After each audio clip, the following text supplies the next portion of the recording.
تو کوئی ایجنسی بند کر دینا کہ اس میں جھوٹ ہے. اس وقت آپ یہ دیکھیے کہ 8 فروری کو جو آپ نے عکاسی کی قوم کی، وہ ٹویٹر بند تھا، سوشل میڈیا بند تھا، سب کچھ بند تھا، ٹی وی پر بھی کچھ نہیں آ رہا تھا. سینہ بسینہ جو مسلمانوں نے آپس میں بات کی ہے، سمبل بھی لے لیا قاضی فائز عیسیٰ نے، ایک ظلم کیا. کہاں وہ تقریریں کر رہا تھا انگلینڈ کے اندر کہ جی سمبل تو بے انتہا ضروری ہے. پھر بعد میں اب یہ فرماتے ہیں کہ جی میرا فیصلہ یہ نہیں تھا، یہ تھا. اچھا اگر یہ تھا تو تم تماشا دیکھتے رہے، ظلم ہوتا رہا، 3 مہینے ظلم ہوتا رہا اور آپ تماشا دیکھتے رہے، اور آج آپ کو خیال آیا کہ یہ ظلم نہیں تھا. تو میں آپ کے سامنے یہ بات کہہ رہا تھا کہ جب ویسٹفیلین آرڈر بنا تو سارے چرچ نے، سارے یورپ نے یہ طے کیا کہ چرچ کو نکالو، سیکولر بنائیں گے ہم ریاستیں. اور نتیجہ یہ ہوا، اور یہ امید لگائی کہ انسانیت پر بھروسہ کریں گے، انسان کو انسان سے ہمدردی ہوگی، اس پر بھروسہ کریں گے. مگر جو قتال کی کیفیت ہے جو 20ویں صدی میں ہوئی، 10 کروڑ لوگ پہلی جنگ عظیم میں، 10 کروڑ لوگ دوسری جنگ عظیم میں، اور آج بھی وہ قتال کی کیفیت میرے بھائی جاری ہے، آج بھی جاری. تو کیا ہوا؟ وہ انسانی ہمدردی نے مذہب کی جگہ نہیں لی، وہ ویسٹڈ انٹرسٹ، میری لالچ، میرا ایکسپلائٹیشن، میرا قبضہ، یہ کیفیت ہے. اور اسی وجہ سے میں آپ کے سامنے یہ بات کہنا چاہتا ہوں کہ دنیا کے اندر اتنا گند ہے. یعنی آپ نے غزہ کی بات کی، فلسطین کی بات کی. میں سمجھتا ہوں کہ میں تعریف کرتا ہوں ایران کی کہ اس نے نکل کر ایک مقابلہ کر کے دکھایا اور فرق دیا. فرق یہ بتایا کہ تم جس طرح سے ظلم و ستم کر رہے ہو، گھروں کو گرا رہے ہو، مساجد کو گرا رہے ہو، بچوں کو مار رہے ہو، تو انہوں نے جو حملہ کیا وہ صرف ایک ایئر بیس کے اوپر حملہ کیا. اب ساری دنیا جاگ گئی، آج تک جاگی نہیں تھی. مگر آپ دیکھیے افسوس کی بات یہ ہے، تعصب انسان کو اتنا کھا جاتا ہے. افسوس کی بات یہ ہے کہ یہ سب جرائم جو ہولوکاسٹ ہوا تھا، جس میں یہودی 6 لاکھ کہتے ہیں مارے گئے تھے، یقیناً مارے گئے ہوں گے. کوئی انسان اس طرح سے مارا نہیں جانا چاہیے. اور اسلام نے تو بڑا مذہب، رنگ و نسل کو دیکھے بغیر انصاف کیا ہے، اور انصاف مسلمانوں کا یہی ہے. تو کوئی مسلمان یہ نہیں چاہتا کہ اس طرح سے کسی قوم کو ختم کیا جائے. تو وہاں پر جس انداز سے ہوا تو چھپی ہے یہ بات، سالوں میں پتہ چلی. یہ تو روزانہ سوشل میڈیا میں آپ دیکھ رہے ہیں کہ بچہ مر گیا، یہ بچی مر گئی، یعنی دیکھ کر رونا ہی آتا ہے. اور مسلمان آج کل صرف رو ہی رہا ہے، کرنے کو تیار نہیں ہے. یہی پاکستان جس میں ٹیئر گیس شیلنگ ہوتی ہے جب نکلتے ہیں فلسطین کے لیے بھی، تو افسوس ہے، میں اس کی مذمت بھی کرنا چاہتا ہوں. تو میں آپ سے یہ کہہ رہا تھا کہ یہ جو اس وقت اس میں واحد میں آپ کو بتاؤں، فروری میں چرچ پوپ نے ایک خط لکھا جو ہیڈز آف اسٹیٹس کے لیے ہوگا، مجھے بھی وہ آیا. اس کے اندر وہ واحد آدمی ہے جو سارے یورپ کے اندر فلسطین کی بات کرتا ہے. کیوں؟ کیونکہ حضرت عیسیٰ کے اقوال کا کچھ تو اثر رہے گا وہاں پر. جب سیکولرزم لے کر آئے تو سارے کوئی اینکر ہی نہیں رہا، اور ہیومینیٹیرینزم جو اینکر بننا تھا وہ اینکر بنا ہی نہیں. صرف میری لالچ، میری طاقت، میرا کام، میں دنیا کے 100 ملکوں پر بمباری کرتا رہوں، بس یہ کیفیت ہے. اس وجہ سے دنیا انتظار کر رہی ہے میرے دوستوں، بھائیوں، مسلمانوں کا دنیا انتظار کر رہی ہے. وہ عدل اور انصاف اور احسان کے قانون کا دنیا انتظار کر رہی ہے. دنیا تڑپ رہی ہے. مگر ہم اپنے ملک کے اندر بھی، ہم دنیا کی کیا بات کریں جب اپنے ملک کے اندر بھی ہم رونتے چلے جاتے ہیں، عورتوں بچوں کو جس طرح سے مارتے ہیں. کتنے افسوس کی بات ہے. میں یہ سمجھتا ہوں کہ مجھے عدل، انصاف اور احسان کا ایک فرق مجھے پتہ چلا اور اندازہ ہوا، اور میں آپ کے سامنے رکھنا چاہتا ہوں کہ آج بھی آپ نے پاکستان میں یہ کیفیت دیکھی ہے. اور مجھے تعجب تھا، جب تک میں نے پڑھا نہیں، تلاش نہیں کیا کہ کیا ہوا. میں نے جو موجودہ چیف آف آرمی اسٹاف ہیں ان سے ایک دن میں ذکر کیا. میں نے کہا کہ دیکھیں، سب سے اچھا کام یہ ہوا کہ کووڈ کے دوران پاکستان میں ہلاکتیں سب سے کم ہوئی، اور اس کی وجہ میں نے ان کو بیان فرمائی. اور میں نے کہا کہ Pakistan was the 5th most successful state in the world جس میں یہ ہلاکتیں کم ہوئی. انہوں نے کہا نہیں جی، تھرڈ ایسا ملک ہے دنیا کے اندر جس نے یہ کامیابی حاصل کی. میں نے ان سے پوچھا آپ بتائیے کہ کیوں حاصل کی. کوئی جواب نہیں تھا. تو میں نے بتایا 5 چیزیں مجھے جب تک معلوم تھیں، اور 6ٹھی بعد میں آئی ہے. اس کا میں آج آپ کے سامنے پہلی مرتبہ پبلکلی یہ بتانا چاہتا ہوں کہ میں کیا سمجھاؤں.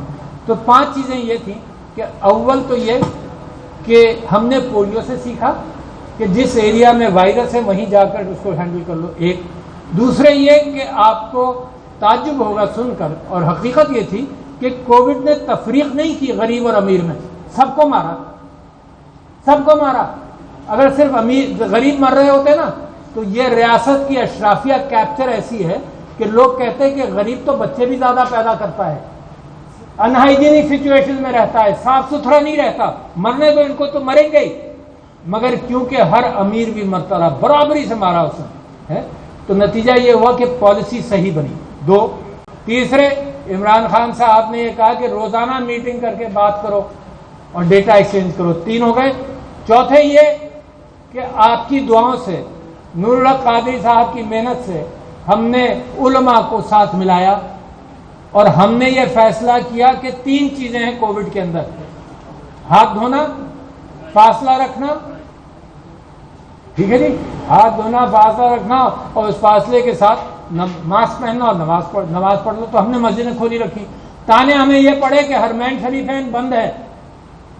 عارف علوی اور نور الحق قادری تم کیسے مسلمان ہو، ان سے بھی بڑے ہو کہ تم نے کھول لی، مگر اللہ نے اسی وجہ سے برکت ڈالی۔ میرے دوستوں، مجھے کوئی ایک لمحے کا شبہ نہیں ہے کہ پاکستان میں برکت کیوں آئی، اور وہ اللہ تعالیٰ سبحانہ تعالیٰ کی طرف سے آئی۔ اب میں لاتا ہوں آپ کو اس چیز کی طرف جو میرا تازہ مطالعہ ہے اس حوالے سے۔ پچھلے دنوں میں نے ایک کتاب پڑھی، کیونکہ معیشت کے حوالے سے یہ ذکر ہو رہا ہے کہ کیسے ٹھیک ہوگی۔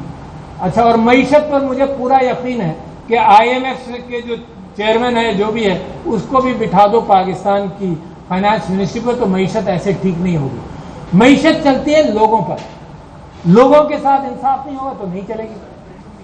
تو معیشت چلتی کیسے؟ معیشت ایسے چلتی ہے کہ ایک کتاب آئی میری نظر میں جو اخبار کے اندر ایک مضمون چھپا، اس سے میں نے لی، وہ ہے the moral economy, Samuel bowls کی مورل اکانومی۔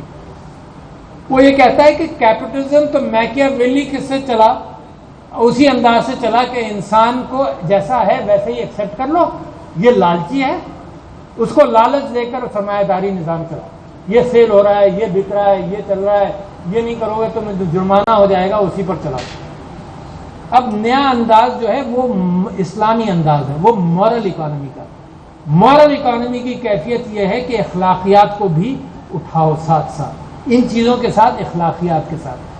خود ریاست اور حکمران اگر لوگوں کے ساتھ مل کر نہیں چلیں گے تو مورل اکانومی نہیں بنتی۔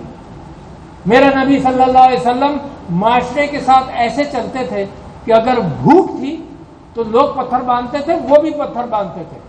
یہ نہیں تھا کہ وہ ریاست کا بادشاہ ہے، اس کو کھانا پورا مل جائے، لوگ بھوکے رہ کر۔ میرے نبی کو اگر ایسی کیفیت ہوتی تو میرے نبی کے آگے سب کچھ رکھا ہوتا، رکھا تھا، اس کے باوجود اس نے بھی پیٹ پر پتھر باندھا۔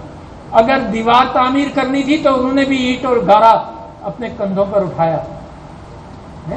تب قوم ساتھ چلتی ہے، تب قوم چلتی ہے، ورنہ نہیں چلتی۔ یہ ہے مورل اکانومی۔ تو کووڈ میں کیا ہوا کہ عمران خان صاحب نے یہ طے کیا کہ ہم لاک ڈاؤن نہیں کر سکتے۔ ساری دنیا کہتی تھی لاک ڈاؤن، مر جاؤ گے۔ مجھے تانے پڑتے تھے کہ صدر صاحب آپ اللہ کے ہاں جائیں گے، اللہ کے ہاں جواب دینا پڑے گا کہ آپ کی وجہ سے لاکھوں آدمی کیسے مر گئے۔ عمران خان نے کہا میں بند نہیں کر سکتا، لوگ مر جائیں گے۔ اور پہلا صدر تھا یا پہلا پرائم منسٹر تھا دنیا کا جس نے اتنا بڑا فیصلہ کیا، اللہ پر بھروسہ کر کے فیصلہ کیا۔ ساری سائنس اس کے خلاف تھی اور اس نے فیصلہ کیا، تب اللہ کی برکت آئی ہے۔ یہ مورل اکانومی ہے۔ اور آج بھی میں سمجھتا ہوں کہ قیدی نمبر 804 کو اگر رہا کرو گے تو وہ ایسے رہے گا۔